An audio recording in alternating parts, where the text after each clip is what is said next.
Hoy vamos a rodar para un público. Bueno, buenas noches, ¿cómo andan? Mi nombre es Martín Glossman, acá tenemos un público presente y un público ausente. Vamos a charlar con Yair Con y Washington Cucurto. Estamos en la feria de Pilar, ¿no? Cerca de San Miguel, donde yo doy clases en la Universidad Nacional General Sarmiento. Muy contentos de estar acá, de que nos convoque la provincia de Buenos Aires a charlar de autobiografía y ficción, géneros literarios, géneros masculinos y femeninos y otras cuestiones, como por ejemplo, yo venía charlando con Yair Con otras cuestiones que hemos charlado con Matías Rec y con otros amigos y colegas de la editorial, y venimos charlando de algunas cuestiones. También hubo unos queridos amigos de la editorial de Milena Cacerola que charlaron por el lado del tema de Netflix, que es un poco cómo estamos viendo nuestra cotidianidad y cómo nos afecta, y las transformaciones que sufrimos, la esperanza en la vida que tenemos en el día a día, y también sobre la idea de que algo ya está pasando, ¿sí? Que estamos viviendo una transformación. Y creo que nosotros compartimos esa vivencia, la hemos vivenciado mucho a lo largo del año pasado, mientras hicimos los primeros libros de naufragios junto a Matías Rec con Milena Cacerola. Ahí hubo una gran escena de compartir entre escritores, ¿no? Y algunas de las temáticas que nos preocupan son, por ejemplo, el tema del género, ¿no? Género masculino y femenino. Yo voy a tratar de comentar alguna anécdota y proponer alguna conversación sobre el tema. La posibilidad de confiar en el otro, cómo establecer lazos confiables en un momento donde todo cambia, ¿no? Por ejemplo, ese es otro tema, digamos. ¿Cómo vamos a hacer para confiar en nosotros mismos cuando hasta nosotros estamos cambiando y nos cuesta establecer lazos reales y verdaderos, ¿no? A ver si podemos abrir algo sobre este tema. Y el otro tema que surgió es el del territorio, ¿no? ¿Qué significa el tema, la relación entre literatura y territorio? A ver si articulamos alguna idea, ¿no? También porque estábamos viniendo a un territorio nuevo para nosotros. Yo no estuve en Pilar más que en el campo privado de un amigo, quiero decir, el barrio privado de un amigo, ¿no? Y acá estamos en una feria que es un territorio nuevo. Yo no llegué a explorar más que lo mínimo e intuitivo de compartir con los que estamos en la escena, el escuchar una charla previa, el charlar con un organizador, pero hay un montón de cosas que uno no conoce, ¿no? Bueno, acá estamos, en ese no conocer y transitar un poco. Otro de los temas es el tema de la biografía y la ficción, que está muy relacionado con esto, ¿no? Cómo entretejemos nuestras biografías en un mundo que es bastante ficcional, que a veces dudamos de si realmente existe. Este chiste que hizo Descartes frente a su hogar, que decía pienso luego existo, ahora lo vivimos permanentemente y ya ni siquiera pensar nos da la garantía de existir, sino que existir nos daría alguna garantía de ser, pero también lo ponemos en duda cuando se fragilizan nuestros vínculos, nuestros lazos cotidianos, laborales y de todo tipo. El otro día charlaba con una librera y escritora. Yo la voy a nombrar porque me pareció muy interesante la charla. Yo estuve en su librería y ella se llama Cecilia Fanti, es librera en la librería Céspedes. Y ella me habló de Fogwill. Me dijo que Fogwill era un tipo fascinante. Yo coincido con ella y yo le planteaba a Cecilia mi pasión por Fogwill. Y yo le planteaba una oposición a Cecilia. Y esto lo quiero compartir con ustedes, a ver qué podemos articular juntos. Yo le dije, veo una oposición, además de la famosa que ya venimos articulando y pensando hace mucho, de trama, ¿no? Una literatura de tramas, una literatura entramada en conflictos y en tensiones de la narrativa, como esa tensión que a veces aparece. Veo otra tensión ahora, un poco más renovada, que es una literatura que se vuelve sobre el yo y trabaja con las tensiones internas y se deja ir en ese fluir de la búsqueda de una tensión o de una verdad interior. Digamos, perdiendo un poco del miedo a si lo que vamos a decir es correcto o incorrecto, si va a ser aceptado o no aceptado, o si nos van a escrachar o nos van a permitir transitar libremente por los cenáculos literarios, o si uno tiene un trabajo como docente en la universidad. Es decir, que hay que cuidar los lazos, ¿no? Cuidamos los lazos, el lazo con los estudiantes, el lazo con los colegas docentes y con otros coordinadores, lo mismo en la literatura, pero tenemos que decir la verdad. Bueno, ¿cuál es la verdad en este momento, ¿no? ¿Qué es la verdad? Digamos, ¿qué tipo de imperativo estamos hablando? Y me parece que hay otra literatura, otro tipo de lazos que se están entretejiendo que son complejos, y es muy complejo salir de ahí, que yo lo dije con total ingenuidad, que me gustaría traerlo al presente. Frente a una literatura que vuelve al interior y que se permite tal vez fluir en este navegar entre las contradicciones, sin decir estoy de un lado o del otro, sino tal vez vivenciarlas, yo pensaba en Fogwill, y por eso charlamos sobre Fogwill, y la otra literatura sería una literatura que tiene que, de alguna manera, responder al imperativo de las minorías sociales, ¿no? Hay cosas que no se pueden decir en este momento, y no decirlas. Hay que decir las cosas que sí se pueden decir, que hay que decir porque estamos luchando por defender nuestras dificultades, esta vez juntos. Entonces tenemos que responder a ese estar juntos y no perdernos en el individuo. Es decir, hay una suerte de contradicción entre el ser social, el responder a las verdades de lo social y el perderse en lo individual y ver qué pasa con eso. Yo les quiero preguntar a Yair y a el escritor y señor Washington Cucurto, a ver si podemos compartir esta reflexión y compartir juntos con ustedes. Podemos abrir el micrófono, a ver si alguien quiere comentar algo, también con la cámara, con Matías Rec y con los operarios de los micrófonos. A ver si podemos pensar juntos y charlar un poquito, ¿no? Bueno, buenas tardes. Dijiste tantas cosas, Martín. Voy a ver si puedo hilvanar un poco entre todas esas cosas que dijiste. Hablaste de género, literatura del yo, territorio. Me parece que hace un rato la charla anterior, ¿no?, tenía que ver un poco con este cuestionamiento del género, ¿no?, el género como institución. Hablaste también del género masculino femenino y me acordaba del texto de Barthes, Lo neutro, ¿no?, en donde se pone en cuestión justamente la cuestión de los géneros, y asistimos quizás ya desde hace mucho tiempo, ¿no?, solo que ahora puede ser que lo estemos viendo con otra claridad a una época transgénero, ¿no? Es una época en donde los géneros se hibridan, se mezclan, se revuelven de todas las formas posibles, y eso nos permite crear cosas nuevas sin necesidad de ceñirnos estrictamente, ¿no?, a una estructura. Pero a pesar de eso uno puede identificar, ¿no?, una suerte de literatura del yo o algo que está centrada de algún modo, digamos, en el individuo, en la experiencia personal, aunque esa experiencia sea política, aunque esa experiencia también sea social, ¿no? Y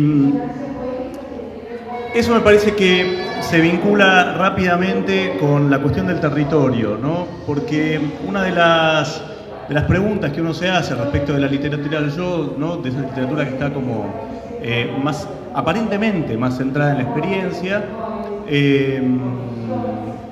o en el individuo, no necesariamente en la experiencia tampoco, aparentemente tiene una obligación, o por lo menos se busca identificar ese territorio mismo de la escritura, no como territorio sino como mapa, ¿no? Es decir, como algo que estaría haciendo referencia a un territorio real que no es precisamente el de la escritura, sino que es el de la esfera de la experiencia.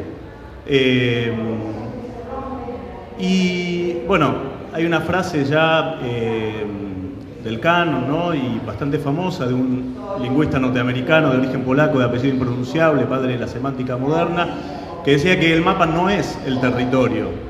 Y cuando uno piensa en esos términos, uno puede pensar en realidad el mapa como un territorio en sí mismo. Cuando uno piensa en la obra literaria, en el texto literario, en lugar de pensarlo como la alusión a un referente que existe en otro plano, un plano que podría ser el de la vida real, como si la escritura no lo fuera, aunque es verdad que es el plano simbólico, debería establecerse como un lazo documental entre una cosa y la otra. Y la escritura es un territorio en sí mismo. Entonces, cuando se habla de literatura del yo, me parece que lo que sucede ahí es que se construye un territorio, se construye un sujeto nuevo, diferente de cualquier posibilidad de sujeto que esté fuera de ese territorio que es la escritura. Se construye un sujeto en sí mismo que no tiene en realidad una identidad más que la identidad que se produce cuando se produce el sentido en el momento de la lectura. Es un sujeto simbólico, es un sujeto imaginado por el lector, pero es un sujeto y tiene identidad. Solo que, en todo caso, uno no puede identificar de manera clara, salvo, por eso sí que decía este lingüista norteamericano, por eso que sí comparte con algo que podría ser un referente externo, que es una estructura, y nada más que eso. Después, eso que algunos identifican como un mapa, no deja de ser sino un territorio. Creo que en ese territorio que se construye de esa literatura, uno puede identificar un género, pero no necesariamente un género estricto, porque en realidad puede atravesar distintos géneros. Géneros que al mismo tiempo ponen en cuestión la idea de género y ponen en cuestión la idea de la narración, ponen en cuestión la idea del relato, ponen en cuestión la necesidad de construir una historia con principio, desarrollo y fin, porque lo que pone en juego ese territorio de la escritura es justamente la materialidad de la escritura, que uno puede elegir hacerla desde la primera persona, desde una aparente literatura del yo, pero que puede en realidad expandirse, ¿no? Casi de manera infinita. Bueno, no, la verdad que muy de acuerdo con lo que dijo Yair. Básicamente el tema de... Creo que toda literatura es del yo. Es muy difícil decir que una literatura es autobiográfica o de pronto imaginativa. Realmente creo que cuando uno escribe no puede saber todo lo que puede suceder, precisamente porque la literatura es ese territorio, ese espacio donde la mayoría de las cosas son bastante difíciles de definir acá en Latinoamérica, ¿no? No estoy hablando de ciertos escritores norteamericanos o europeos, donde, bueno, por lo general es otro sistema de escritura que tienen.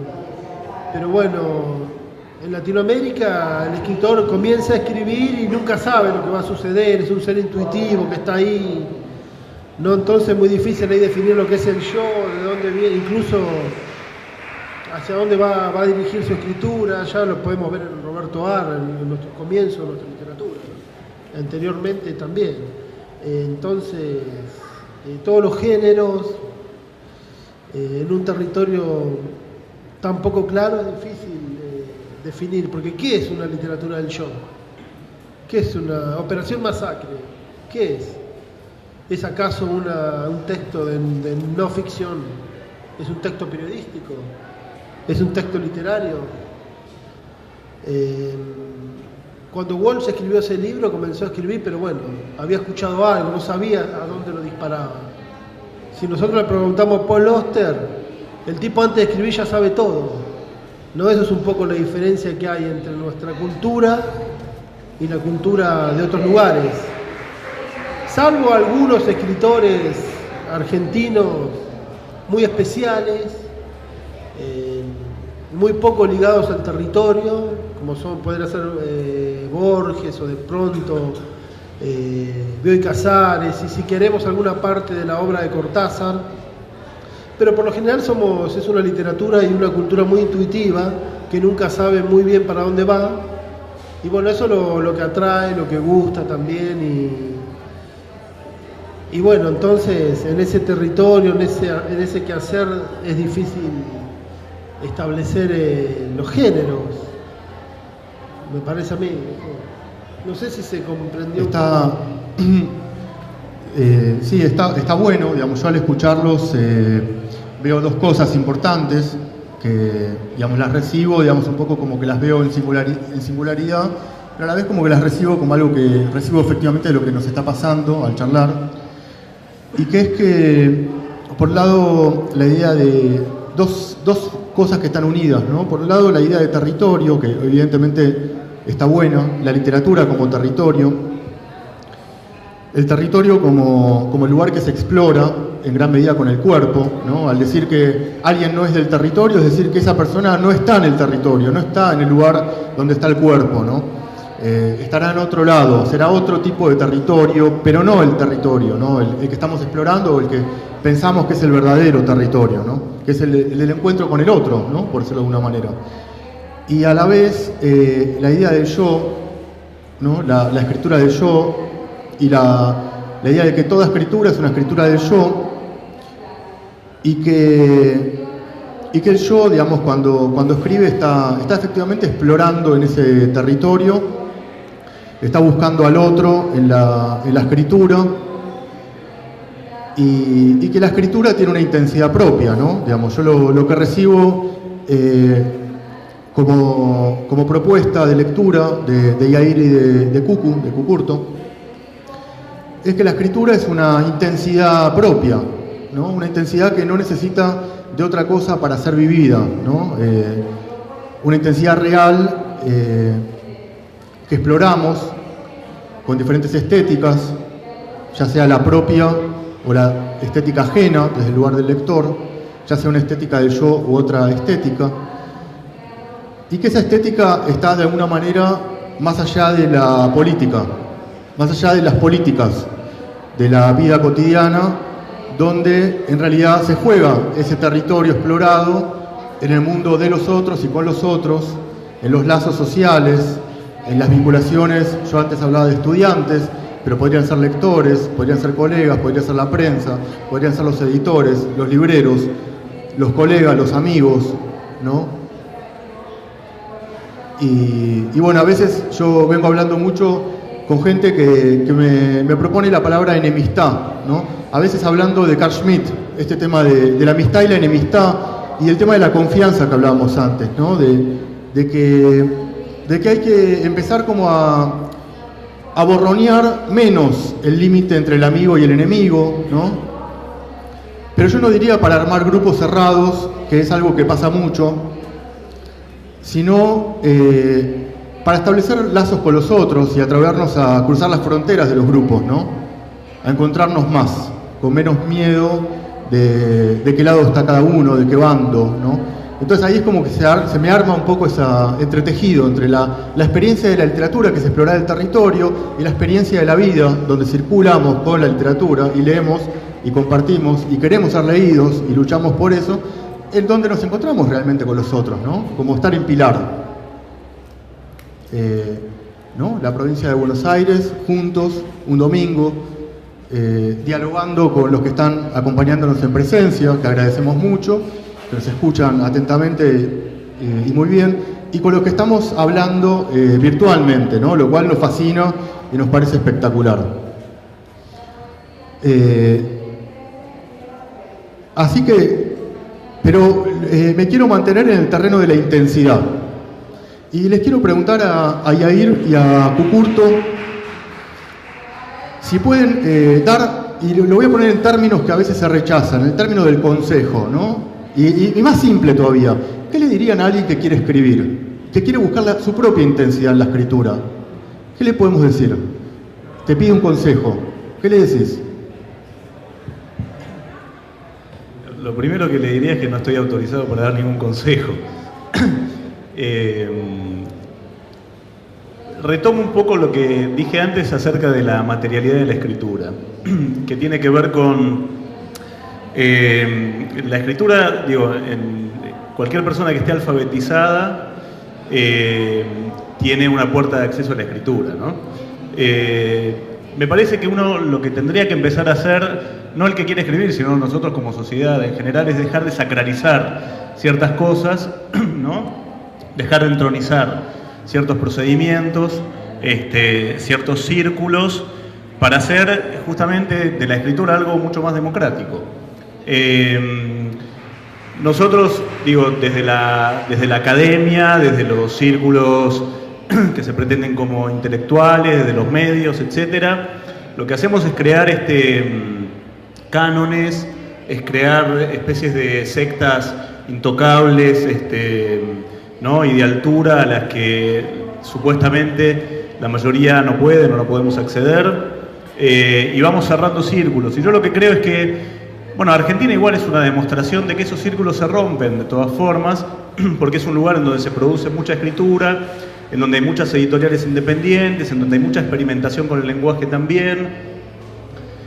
Me parece entonces que más allá de, digo, el ejercicio un poco más refinado en términos de ser leído por otro y hacer una experimentación consciente, ¿no?, del acto de escribir, que es algo que sí me parece necesario para llevar de eso, digamos, como una tarea un poco más constante. Me parece que el ejercicio de la escritura tiene que estar abierto absolutamente a todas y absolutamente todas las posibilidades.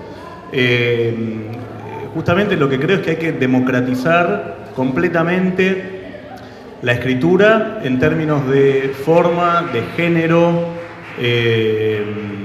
y desapegarse, ¿no?, de todos o cualquiera de los cánones impuestos.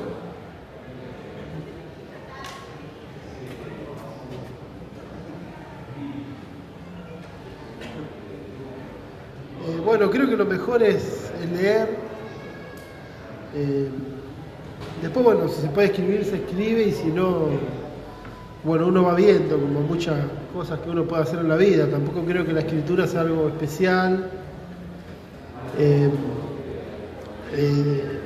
Digamos, hay muchas cosas que una persona puede hacer y la escritura puede estar dentro de todas esas cosas.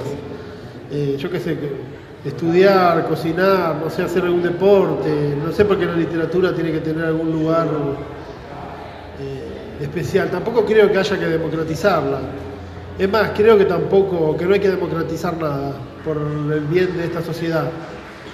Y también creo que me parece que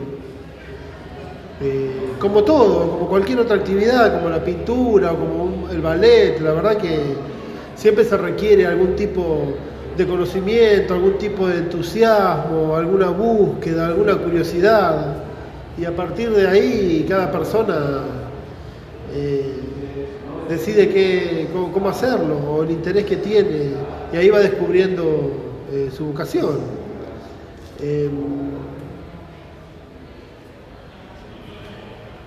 Bueno, eso. No hay problema. Bueno. Me gustan los tonos, ¿no? Eso que llevamos con nosotros, cada uno lleva el tema del tono propio, ¿no? Que es como si fuera el tono de la piel, digamos, ¿no? Pero efectivamente cada uno lleva algo con sí mismo, ¿no? Creo que por eso todos somos importantes, digamos, es lindo decirlo. No, de verdad. Digamos, porque creo que eso, que lo que aporta cada uno tiene justamente la intensidad de la literatura, de la escritura. Parte de la vivencia está relacionada con las afirmaciones teóricas o lo que uno le puede dar algún consejo para el otro, parte realmente de lo que uno siente, y esa es la vivencia, ¿no? Entonces, bueno, al escucharlo a Cucurto, escucho eso, ¿no? Digamos, básicamente esa experiencia de la literatura, etcétera. Creo que lo que dijo Cucurto ya lo dijo Cucurto, pero tiene que ver con lo que yo entendí como que es una forma de democratización en el sentido de experienciar. Ahora hago una pausa.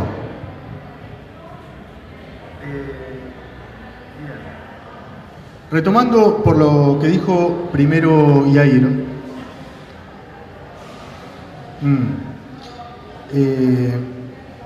hablando de la idea de los círculos que se cierran, de cerrar círculos, y de la idea que a veces la cultura, nosotros cerramos círculos, hablando con alguien que a veces tal vez no se siente adentro de los círculos, de la literatura, de las gestiones culturales. Perdón. Claro, como círculos culturales, ¿no? En el sentido de una élite cultural que de repente no abre las puertas y se genera ese efecto, ¿no? Que a veces en general tiene algo de efecto óptico y de efecto de poder, en el sentido que es tan desalentante que uno se queda en el camino, pero efectivamente está lleno de porosidades, ¿no? Por eso estamos nosotros acá. Yo estoy acá básicamente por las grandes porosidades que tienen los círculos, que finalmente son abiertos si se logra persistir y buscar estrategias, y que las estrategias propias más o menos se vayan como sincronizando o adecuando un poco a las estrategias del entorno, con las cuales nos pegamos muchos golpes y de las cuales de alguna manera hay que aprender, ¿no? Y me acuerdo que en una época que yo era mucho más joven que ahora y estaba muy solo, tal vez por estas búsquedas, me acuerdo que caía en un departamento que me prestaron porque estaba en un mal momento, y había un libro de Almafuerte, ¿no? Las evangélicas de Almafuerte. Y él, Almafuerte, en el libro hablaba del camino, ¿no? Hablaba del camino y la búsqueda en el camino, y la gente que uno se encuentra en el camino, los espejismos que uno se encuentra en el camino, y lo difícil que es la soledad, digamos, ¿no? La búsqueda de encontrarse con el otro, ¿no? Eso que ahora decimos, bueno, socialmente estamos juntos, pero a veces el individuo tiene que recorrer un camino muy solitario, ¿no? A veces se habló del superhombre o de diferentes búsquedas en torno en esos tránsitos del ser que está solo en su existencia o que cree que solo en su existencia puede encontrar alguna forma de verdad, ¿no? Que después tal vez sea transmisible. Yo quería preguntarles a los escritores Yair y Washington Cucurto si alguna vez en su búsqueda como escritor o en su búsqueda estética tuvieron ese momento de sentirse solos y o si les pasa ahora tal vez, que son ellos los que tienen que encontrar finalmente esa forma de verdad, o si es social la verdad, o si alguna vez les pasó de buscarla en el individuo.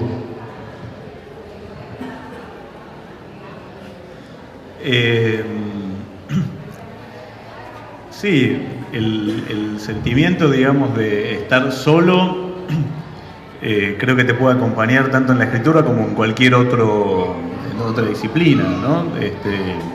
A mí en lo personal sí, a veces me siento solo y otras veces no tanto. El momento de escribir, la escritura es un acto solitario, eso me parece que ya está demasiado dicho y creo que no hay modo de refutarlo.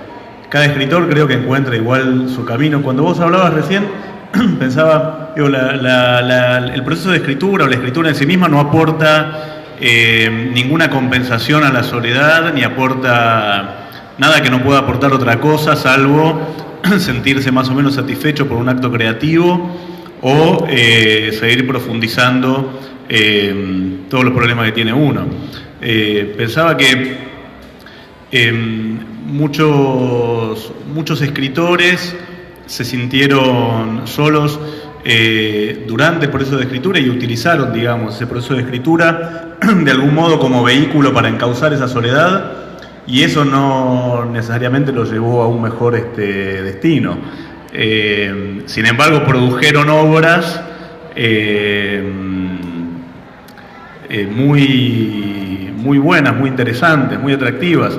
Cuando vos hablabas pensaba, alguna vez lo charlamos, en ese escritor ruso se llama Limonov, que producía un tipo de escritura muy personal, muy individual, por momentos un poco catártica, pero que no es que lo acercó a más gente eso no no le produjo nada en particular. O pensaba en Edouard Levé, que escribió un par de novelas muy interesantes, y una de ellas se llama Suicidio, y a las 2 semanas de entregarla se suicidó.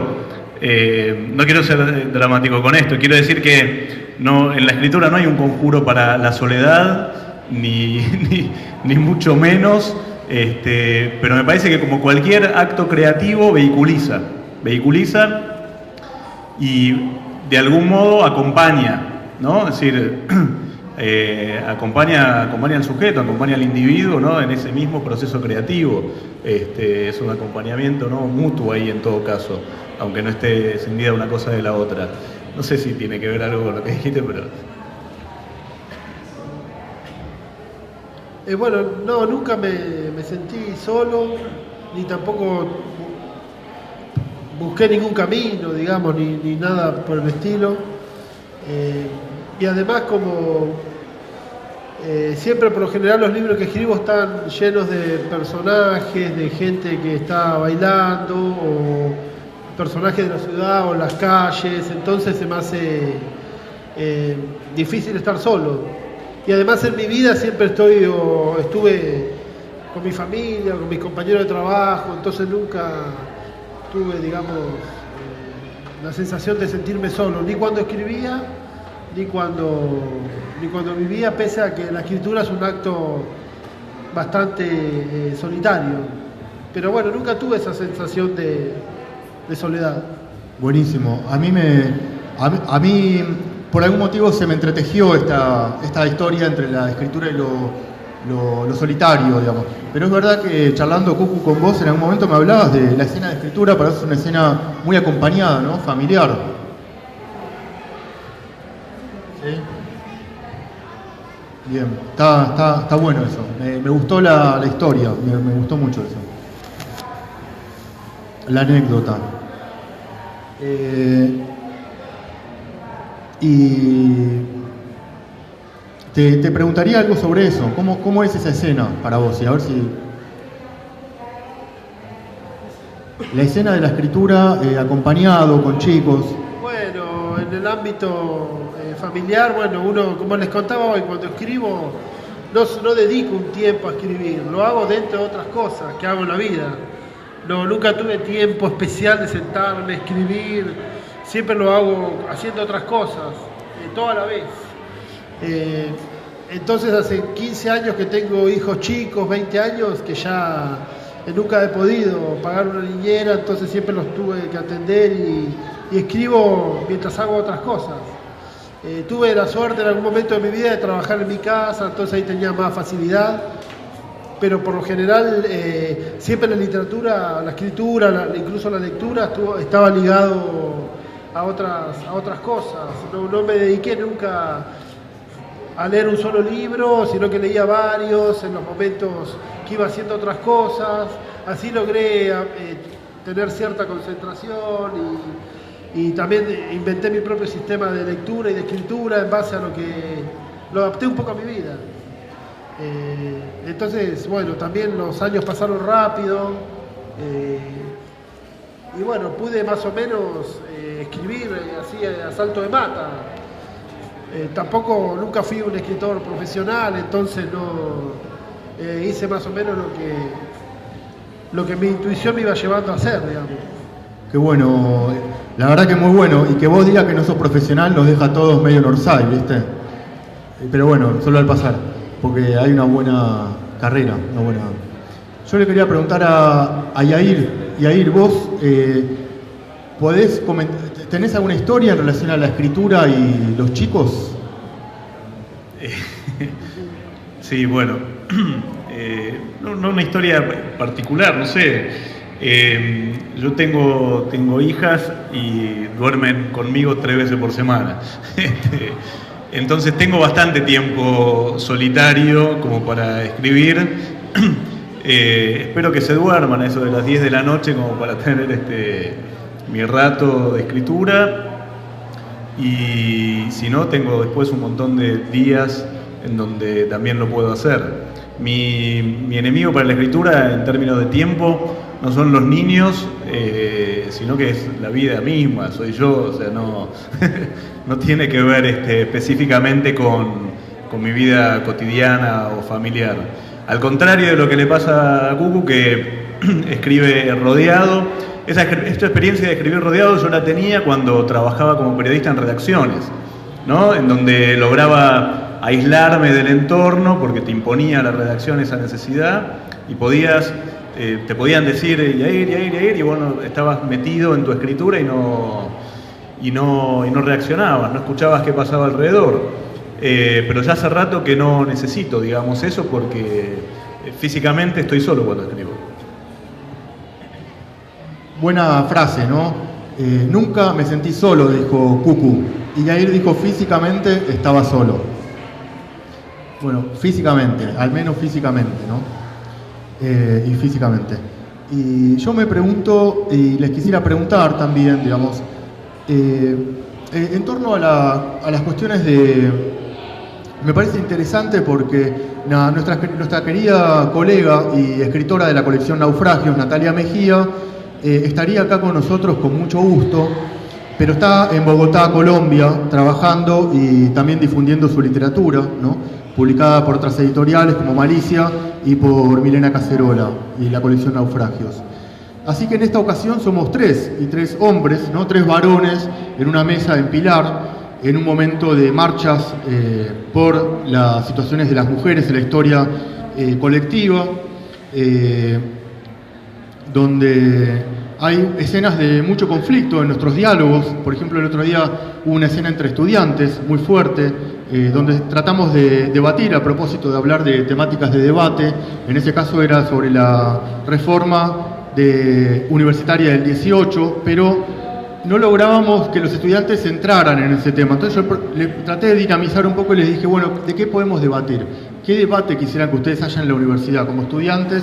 ¿Qué cambio propondrían, ¿no? En lugar de hablar de la reforma? Y ahí unas chicas dijeron hablar del tema de aborto, tema de la legalización del aborto. Algún chico dijo, no, mirá, yo no quiero hablar más de esto, no quiero hablar más porque todo el mundo habla de esto. Y yo ya no doy más, quiero silenciar este debate. Entonces ahí se generó algo raro, yo estuve medio trabado con él y digo, che, pará, me quedé trabado con vos, y nos reímos entre todos, él también se rió. Y después se me ocurrió preguntarle a él y a un compañero que tenían resistencia por el debate, bueno, ustedes, ¿qué sienten como hombres en relación a este debate, no? Y las respuestas fueron increíbles, pero yo le quería preguntar a Yair y a Cucu, ¿vos qué sentís como hombre? Y vos, Cucu, ¿qué sienten ustedes como hombres en relación al debate? ¿Te referís al debate sobre la legalización del aborto? No, yo creo que es un debate más que bienvenido. Me parece que incluso hubiera deseado que se produjera antes, pero me parece que, bueno, evidentemente la sociedad, la cultura tiene sus tiempos y encuentra los momentos, ¿no? Los resquicios en donde puede aprovechar ciertas coyunturas para producirlos. No es que lo siento como hombre, lo siento como individuo, como sujeto social, no es que me pasa algo en particular por mi condición de género. Me parece que son debates que hacía rato tenían que producirse y que afortunadamente se producen. Lo llamativo es en las coyunturas en las que se producen, ¿no? Digo, en donde uno puede estar pensando que las urgencias del momento imponen además, o imponen quizás en términos de prioridades, si es que eso se pudiera establecer, otros debates, ¿no? Y cuando uno piensa eso, dice, no, en realidad este es un debate urgente, no solo porque tendría que haberse producido hace mucho tiempo, sino porque expresa también una cuestión política muy importante. Por más que aparentemente sea transversal, ¿no?, a ciertos posicionamientos políticos, no es transversal a ciertos posicionamientos ideológicos. Entonces, que se produzca en este momento, yo creo que genera un punto de inflexión y que hay que aprovecharlo para producir otros debates, ¿no?, al mismo tiempo también. Bueno, me parece que es un gran momento, creo que la ley finalmente se va a aprobar y bueno, va a ser un triunfo de toda la sociedad y eso es lo más importante, ¿no? Una pregunta simple, creo que por tiempo vamos a ir como yendo hacia nuestro cierre, al cierre de nuestra conversación, y es en relación a la pregunta anterior y después abriendo, porque creo que tenemos unos minutos breves. Cucu me comentó que tenía algún libro que sería lindo si querés leer algo, no sé si vos tenés algo a mano, cerrar con alguna, no estaba del todo meditado. Bien, hacemos una pequeña lectura tal vez. Y antes, como en breves palabras, yo quisiera preguntar si sienten que hay cambios en el plano de las relaciones entre el hombre y la mujer o en el plano de las relaciones entre lo masculino y lo femenino. Si estamos efectivamente, ¿ustedes sienten de verdad en sus vidas que estamos en un momento de cambio? Sí, sí, efectivamente sí. Igual creo que los procesos culturales, ¿no? Llevan tiempo, ¿no? Hay un debate a nivel simbólico, pero que eso se traduce también en términos físicos y reales. Pero me parece que sí, se van produciendo cambios. Lo veo, bueno, cualquiera que tenga hijos está también atravesado, ¿no? por esas demandas y por esos nuevos lenguajes, ¿no? En donde se incorpora la X, la E, que algunos, bueno, expresan fastidio con eso, o expresan, ¿no?, como cierto hartazgo también, o les parece superficial. A mí no, a mí me parece que ahí se materializa de algún modo una preocupación, ¿no? Que profundiza todavía más el debate y que produce movimiento. Entonces, no, yo creo que estamos en un momento de mucho movimiento.